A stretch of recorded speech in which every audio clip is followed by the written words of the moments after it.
Je pense que vous allez bien. C'est toujours votre frère Okage, septième du nom. Et ce matin, j'ai eu une inspiration de déposer une nourriture près des aigles. Parce que cette nourriture, c'est la nourriture fraîche.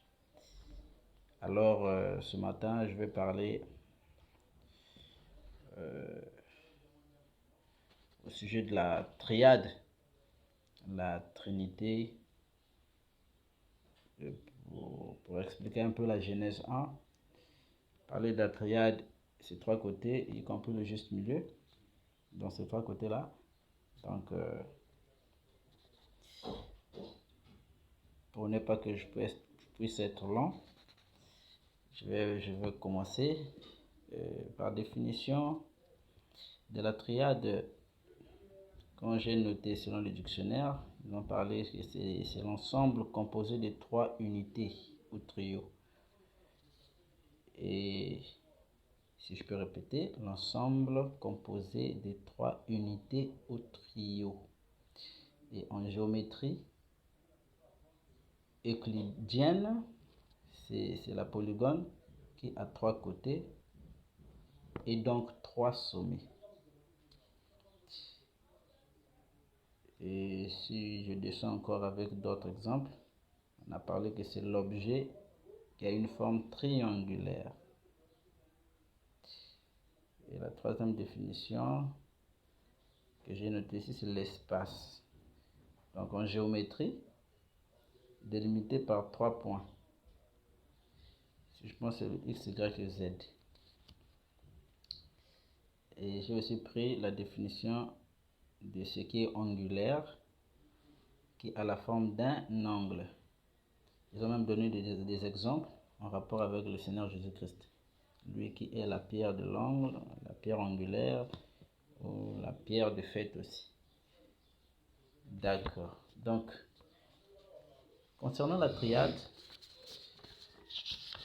comme vous voyez, selon le schéma de Dieu, parce que Dieu est dans ses mathématiques, Dieu est dans ses symboles, de la manière qu'il a montré dans des visions, comment est-ce qu'il se tient au-dessus sous forme de cette pyramide, comment Jésus-Christ est la pierre de fête. Je suis en train de voir, selon la Genèse 1, que notre Dieu a toujours représenté la triade, parce qu'il a trois fonctions. Il a le Père, le Fils et le Saint-Esprit.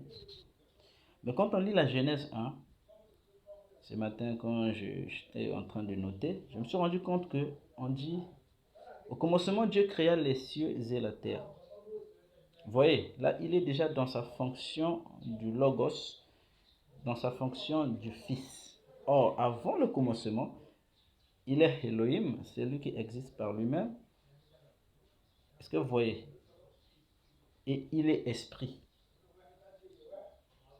Il existe par lui-même, il est esprit, il est invisible. Il n'a pas de commencement, de jour ni fin de vie.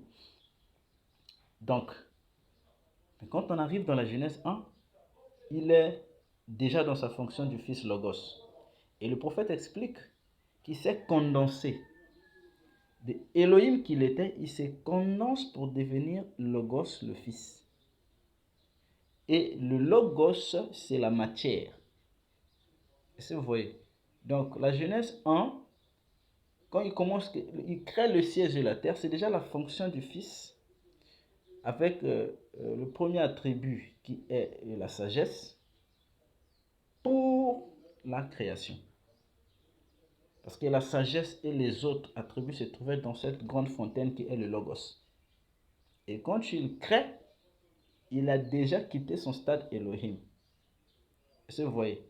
Et quand on arrive avec la Genèse 1.3, c'est toujours les fonctions, il crée. C'est toujours le Logos. Et vous voyez dans la triade, il est Elohim. Si on prend la pyramide, le sommet c'est Elohim. Et sa deuxième fonction, c'est le Logos, le Fils. Après, on dit que l'Esprit de Dieu se mouvait au-dessus des eaux. Vous voyez ces trois fonctions. La force agissante. Donc, Elohim, il ne se fait pas voir. Il est le Dieu, celui qui existe par lui-même. Et quand il descend dans sa fonction Fils pour créer, et son esprit aussi se mouvait au-dessus des eaux. Vous voyez cette triade. Mais dans ces trois, nous savons que le juste milieu, c'est la fonction du Père avant le commencement. Donc c'est sur ça que je vais parler. Comment est-ce que dans sa création, les fonctions, c'est-à-dire que le fonctionnement dans sa création est classé un peu dans le chiffre 3, dans la triade, et ainsi de suite. Alors quand il arrive dans la Genèse 1, verset 5, il dit que il eut un soir, il eut un matin, ce fut le premier jour. Est-ce que vous voyez? Il eut un soir, il eut un matin, ce fut le premier jour. Donc le jour commence par un soir, ensuite un matin.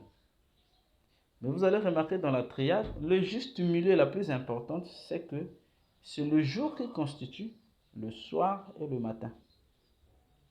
Et cette ligne, parce que la manière que je dessine ça, pour la triade, vous allez voir, le juste milieu, c'est le point central. Et ce point central, en dehors du jour, nous savons que c'est le crépuscule. C'est le crépuscule. Alors, si on prend dans la Genèse 1, verset 14, il dit que il a fait des signes pour marquer les époques, les jours et les années. Quand tu présentes aussi la triade, tu as les époques, les jours et les années. Et vous voyez, c'est le défilement de cette triade dans la création. La Genèse 1, verset 16, il dit que il a créé les deux grands luminaires. Il est le plus grand, c'est pour présider le jour. Le plus petit, pour présider la nuit. Il ajoute encore les étoiles. Et tu verras toujours, ou vous verrez, toujours cette triade, où nous avons au sommet le soleil, la lune et les étoiles. C'est toujours la triade. C'est vraiment merveilleux. Et si nous prenons Genèse 1, verset 27, la Bible dit que Dieu créa l'homme et la femme. Faisons l'homme à notre image, Dieu créa l'homme et la femme. Mais nous savons tous que la Genèse 1, l'homme et la femme ne sont pas séparés parce qu'ils sont un. Et on peut aussi appeler ça Adam dans son état inconscient. L'homme esprit, la théophanie. Si vous voyez. Donc là aussi, on représente une triade où Dieu, le sommet, crée l'homme et la femme. Ça, c'est merveilleux. On continue. Dans la Genèse 2, verset 7, Dieu forma l'homme de la poussière de la terre. L'homme et la femme, qui représentaient la dualité, ont été mis en prison. Parce que ont été mis en prison, qui est la chair. Mais la femme n'était pas encore la dérivée. Est-ce que vous voyez? Je pense que vous comprenez bien. Donc, quand on a formé l'homme de la poussière de la terre, on a pris la matière pour mettre l'âme à l'intérieur. Et le cordon doré qui joue l'intermédiaire entre la chair, qui est la matière formée, et l'âme, qui est la théophanie d'Adam. Et on a placé l'esprit qui joue l'intermédiaire, le cordon doré. C'est toujours la triade. Et remarquez dans Genèse 2, versets 16 à 17, on lui a donné une condition, que le jour où tu en mangeras le fruit, là aussi, on a le jour où tu en mangeras le fruit. Or, déjà, quand on a formé Adam de la poussière de la terre, après Dieu a donné cette loi, tu ne mangeras pas de l'arbre de la connaissance du bien et du mal. Le jour où tu en mangeras, tu mourras. C'est vrai. Alors il dit qu'il n'est pas bon que l'homme soit seul. Et quand on fait sortir la dérivée qui est Ève,